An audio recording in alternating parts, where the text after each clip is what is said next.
All right, we have some good news tonight for drivers battling the nightmarish fallout from the Allisonville Road bridge demolition. With that project now more than halfway to its deadline, INDOT says it's running at least a little bit ahead of schedule. Our TV6 reporter Norman Cox is live at the bridge site to give us a construction update. Norman.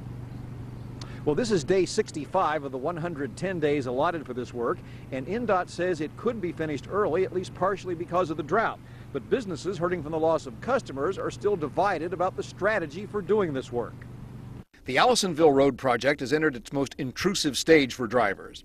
In addition to the bridge being down, both of the on-ramps to I-465 are now closed. Only the two off-ramps remain open. But INDOT is optimistic that the contractor, who gets a $20,000 a day bonus for finishing early, will do just that. And the weather, which has hurt everything else so badly, gets much of the credit. Unfortunately, lack of rain is terrible for agriculture and other industries, but for highway construction, our contractor is not complaining. With such a tight construction schedule, the lack of rain is certainly helping them get this bridge done as quickly as possible. Businesses are still divided about whether INDOT chose the correct option by shutting down the bridge completely for 110 days instead of a partial closing over 2 years. Jennifer Brown, the manager of the K&G Fashion Superstore, says her business is down, but okay.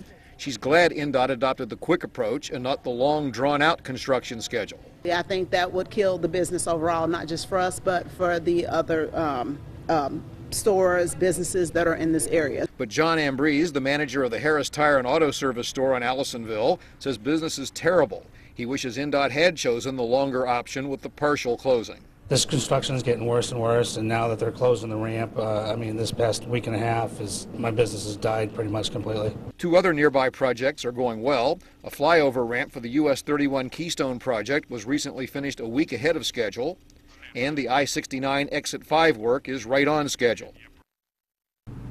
Two other big INDOT projects in this area are either right on schedule or close to it. They include the I-70 widening on the east side and the work on and connected to I-465 on the west side. INDOT believes all of this will be finished on time or early unless we suddenly get lots of rain, which unfortunately doesn't seem very likely.